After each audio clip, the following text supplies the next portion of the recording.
오늘 말씀은 요한계시록 19장 11절서부터 21절까지 말씀입니다. 요한계시록 19장 11절서부터 21절까지 교독합니다. 또 내가 하늘이 열린 것을 보니 보라 백마와 그것을 탄 자가 있으니 그 이름은 충신과 진실이라. 그가 공의로 심판하며 싸우더라.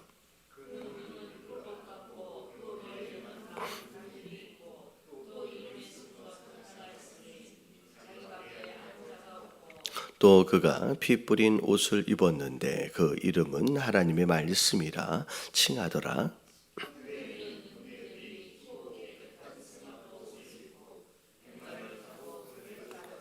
그의 입에서 예리한 검이 나오니 그것으로 만국을 치겠고 친히 그것을 철장으로 다스리며 또 친히 하나님 곧 전능하신 이의 맹렬한 진노의 포도주 틀을 밟겠고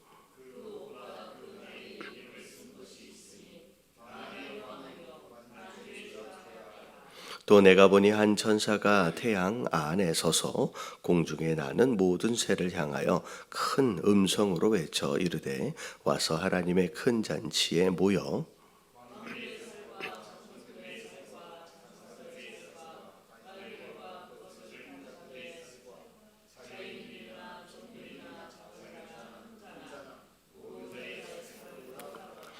또 내가 보매 그 짐승과 땅의 짐승들과 그들의 군대들이 모여 그 말 탄 자와 그의 군대와 더불어 전쟁을 일으키다가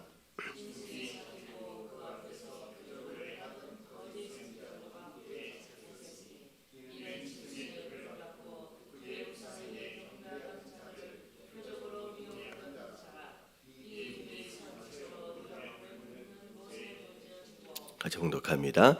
그 나머지는 말 탄 자의 입으로부터 나오는 검에 죽음의 모든 새가 그들의 살로 배불리리더라. 아멘.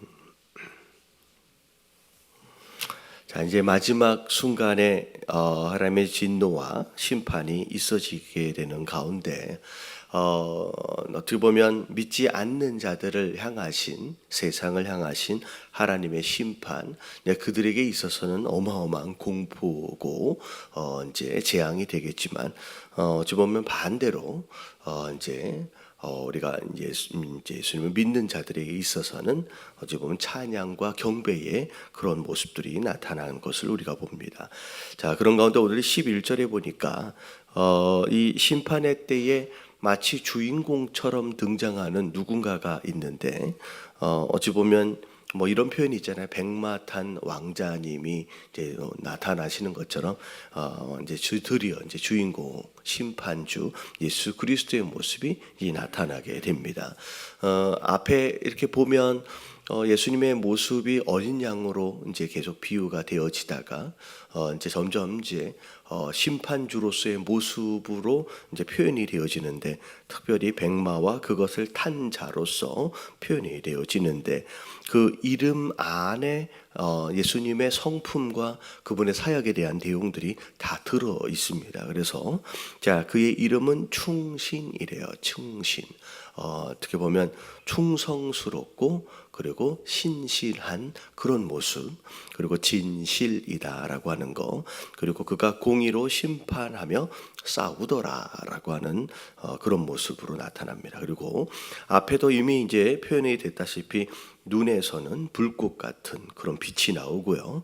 자, 머리에는 많은 관을 쓰셨다, 많은 관들이 있다라고 하는 것, 굉장히 많은 권위와 능력을 상징하죠. 자, 그리고 또 이름이 쓴 것 하나가 있었는데 그건 이제 자기밖에 아는 자가 없다. 그러니까 알 수 없는 이름 하나가 이제 새겨져 있고요. 자, 그 가운데 또 그가 피 뿌린 옷을 입었는데 자, 그 이름이 하나님의 말씀이라고 칭합니다. 그래서 예수님이 말씀이 육신을 입으신 분으로서의 어찌 보면 성자 예수님의 모습이 있거든요. 그래서 이제 말씀이신 예수님의 그 존재 자체를 다시 한번 이야기를 합니다. 자, 근데 백마를 탄 자의 모습으로 나타나는데, 자, 그 뒤에는 누가 이제 따라오냐면요, 하늘에 있는 군대가 함께 따라옵니다. 자, 군대가 희고 깨끗한 세마포 옷을 입고 백마를 타고 그들 따르더라 나와 있어요. 자, 이 희고 깨끗한 세마포 옷은 우리가 어제 살펴봤던 성도들에게 입혀주신, 옳은 행실로 입혀주신 바로 그 모습이죠. 그래서 나중에 백마를 타고서 예수님께서 이 땅에 심판하기 위하여 재림할 때 먼저 죽은 모든 성도들이 이 흰 옷에 세마포 옷을 입고서 함께 이 전쟁을 수행하기 위해서 예수님을 따라서 내려오는 그런 모습을 우리가 알 수 있습니다.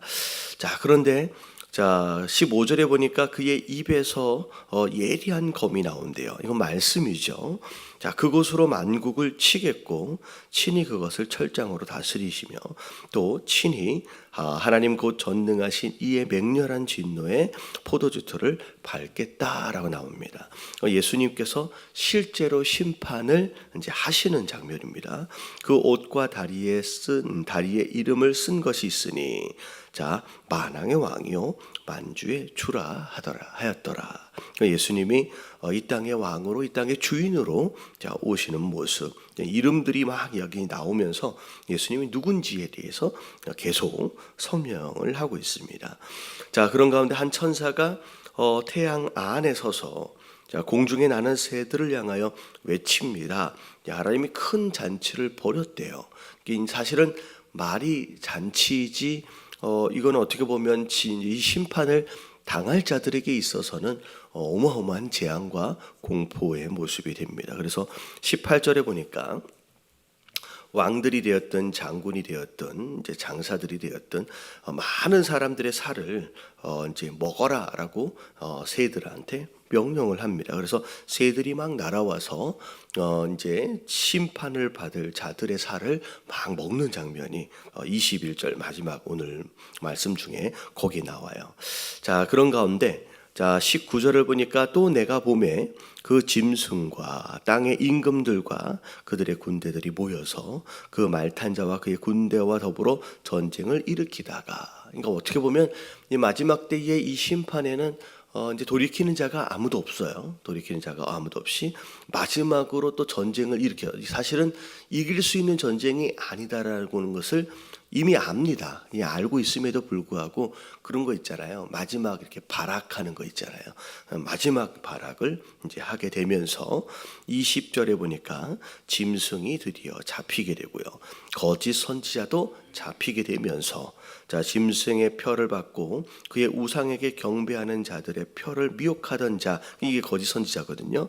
이 둘을 산채로 유황불에 던져 넣습니다. 이게 이제 지옥으로 이제 완전히 던져지게 되는 그런 상황. 자, 그리고 마지막 21절에 새들이 막 몰려와서 그 시체들을 먹는 그런 장면으로 오늘 말씀이 이제 마무리가 되죠.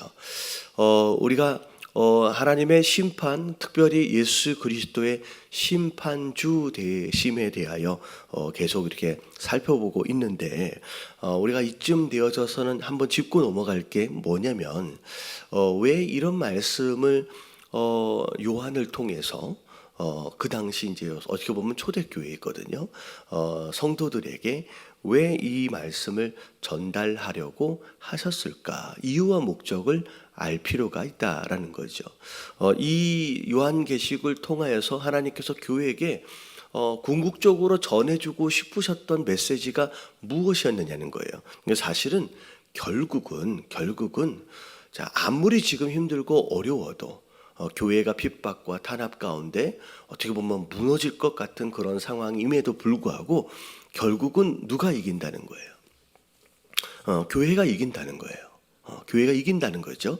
그리고 교회가 이 마지막 때에 세상과 더불어서 굳이 뭐라 그럴까요? 싸워야 할 필요가 없습니다. 이 모든 심판의 내용들을 보면 교회가 하는 것은 별로 없어요.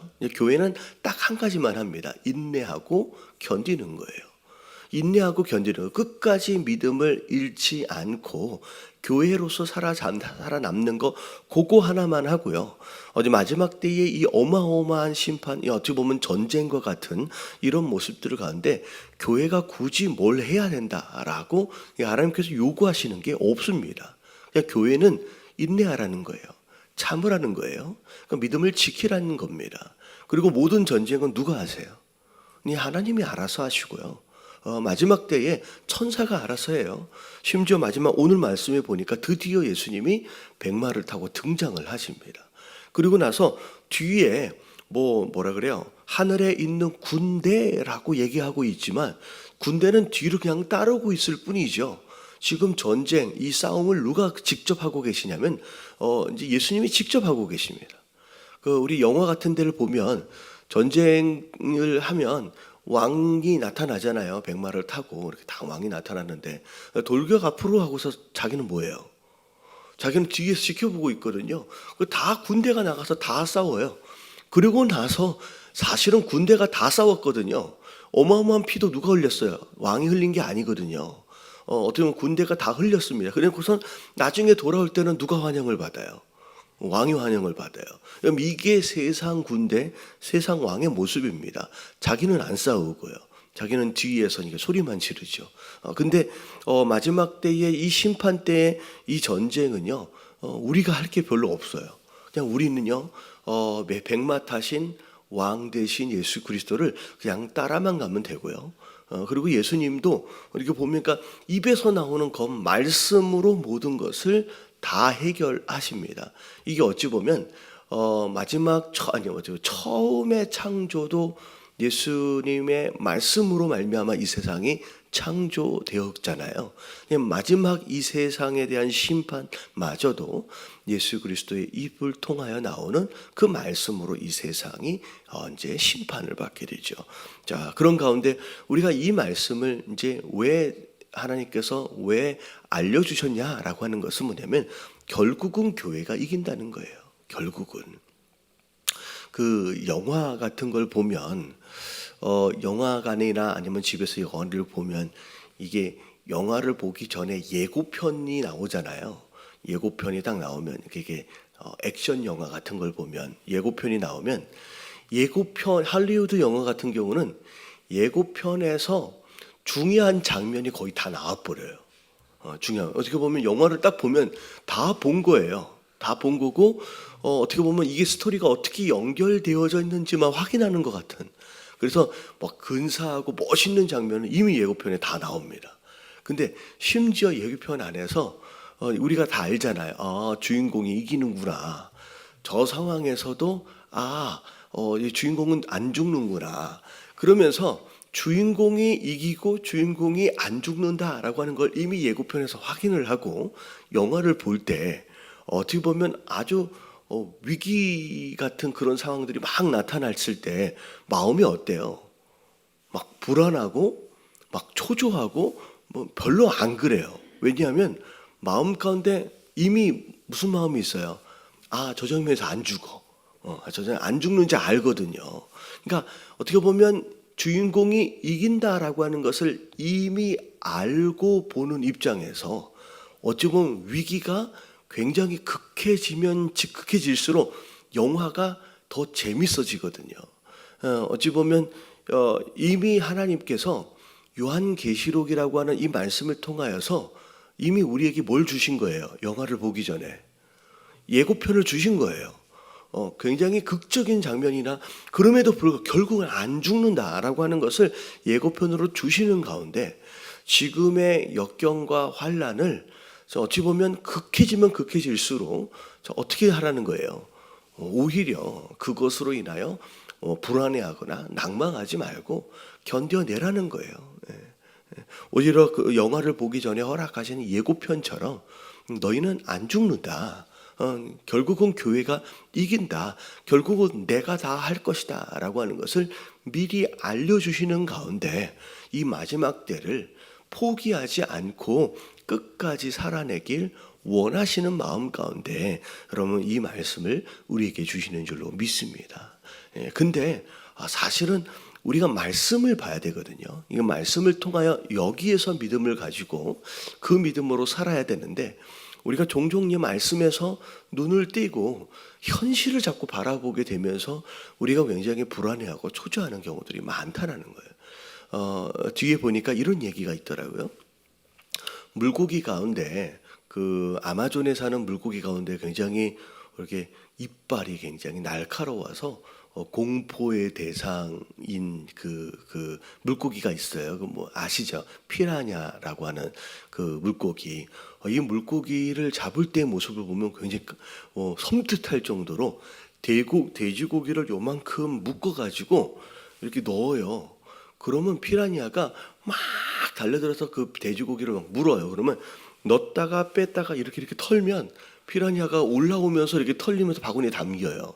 근데 그것을 이렇게 이렇게 낚시질하는 그 모습을 보면서 저러다가 물에 빠지면 뼈도 안 남겠다 막 되게 그렇거든요. 근데 의외로 이 피라냐가 그런 날카로운 이빨이 있는 그런 모습임에도 불구하고 굉장히 겁이 많대요.